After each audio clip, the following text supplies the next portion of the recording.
Thank you, Ambassador Hall. It's a great honor to be introduced in such a generous way by Tony Hall. It's also a profound honor to be his colleague and friend.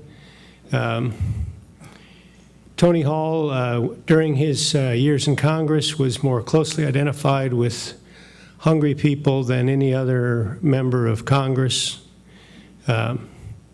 Just year after year, he spoke out for hungry people in our country and in all the toughest places. When North Korea was a pariah, Tony said, we've got to do something about hunger in North Korea, just place after place. Then he served as U.S. Ambassador to the World Food Program, and instead of staying in Rome and enjoying Rome like any civilized person would do, Tony went around the world and met with warlords and heads of state to try to negotiate humanitarian access. That is, to allow the World Food Program and the charities that work with it to get to hungry people even in enemy territory. So being introduced in a generous way by Tony Hall and having the chance to work with him and seeing him in action still fighting for hungry people is itself a great honor. Let me just explain what Bread for the World, in my words, what Bread for the World and the Alliance to End Hunger are about. And we really have, Tony and I think, are pretty upbeat about what we can do to get change and justice for hungry people, and in fact, upbeat about the possibility of moving toward a world that would be virtually without hunger and extreme poverty. Bread for the World organizes Christians of all stripes, Catholics and Protestants of all varieties in this religiously diverse country. We organize people to put pressure on their members of Congress on issues that are important to hungry people in our country or around the world. So international development assistance funding or funding for the programs that help people in our country who have a hard time feeding their kids, or also improvements in those programs, policy issues. And the Alliance to End Hunger we set up about 10 years ago, as Tony said, to engage diverse organizations in changing the public and political will in a way that will help us end hunger. And I think one of the Alliance's finest achievements, in fact, has been to strengthen the advocacy for hungry people that some Jewish and some Muslim organizations do. And it's become a forum where people who care about hunger and poverty and the different faith traditions come together and work together for real change. Let me just give you one example of why we think we can, in fact, make the United States get more serious about hunger and poverty in our own country and around the world. And that is the struggle of the last 4 years to protect programs for hungry and poor people in the U.S. budget debate. You might remember that the debate really got underway in the spring of 2011. The Tea Party had won big in November 2010, and so it became clear in the spring of 2011 that the whole House Republican caucus was going to push for deep, deep cuts in government spending. And 2/3 of their proposed cuts would come from programs that go only to low income, to poor people, 2/3 of their cuts. Mainly Medicaid, SNAP, but also international development assistance, tax credits for the working poor, just about everything. And you might remember that Democrats at that moment were under strict instructions from their political consultants not to mention the word poverty. They were struggling for the middle class. They were protecting Social Security, not Medicaid. And so it was Tony, actually, who suggested that some of us go on a long fast. And so a group of religious leaders of different varieties committed ourselves to a long fast. Thanks to the internet, about 40,000 people participated in that fast.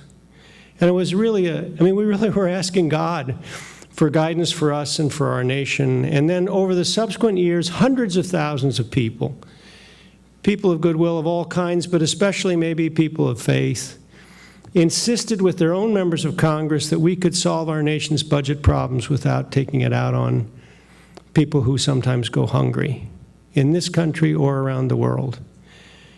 And the dust is almost settled on that debate. We'll see what happens after the elections in early next year, but at least this last year has been fairly quiet. And what's striking is that the total cuts to programs that are focused on poor people have come to only 2% of what the House Republicans pushed for in a very persistent, insistent way for 3 or 4 years.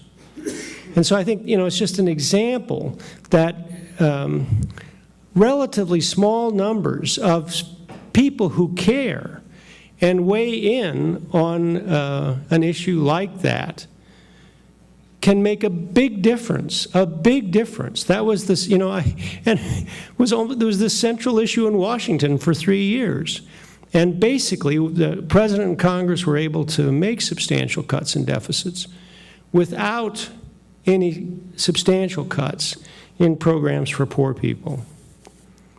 Looking ahead, we are struck, as Carol said, that the world is making dramatic progress against hunger, poverty, and disease. Never before in the whole history of humanity have we seen such progress. We've cut the number of people in extreme poverty in half since 1990. The number of people who are hungry has almost been cut in half in that same period. The number of kids who die every day has been cut in half. It's just unbelievable. I think this is God. This is God moving in our time. And it's happened in all kinds of countries. Bangladesh, Tanzania, Brazil, Mexico, Great Britain has reduced child poverty. So we know a lot about what to do to continue that progress. I think even if we don't try very much, there's a lot of momentum. We're going to see continued progress against hunger, poverty, and disease.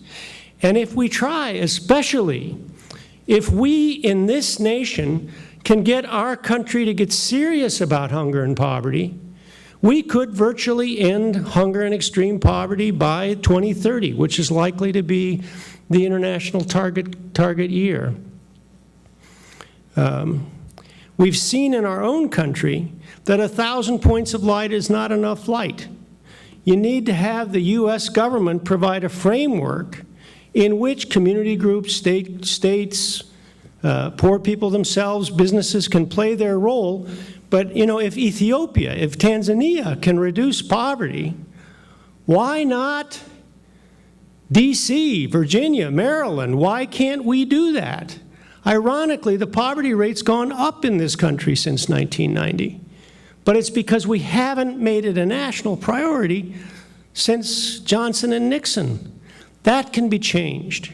And so our project, Bread's project, the Alliance's project, is to try to mobilize the necessary political will in our U.S. government so that, in fact, we see progress toward and finally the end of hunger in America and around the world by 2030. It won't happen without a lot of pushing by, I think especially by people of faith, people who are somehow gripped by the divine, and led by their faith to insist on justice for the least of these, justice for people in poverty and hunger. These issues, I really want to thank the Rumi Forum for this award, and also for bringing us all together, because we're all interconnected, and the issues that we're talking about are all interconnected issues. Intercultural dialogue, I think that means people getting along.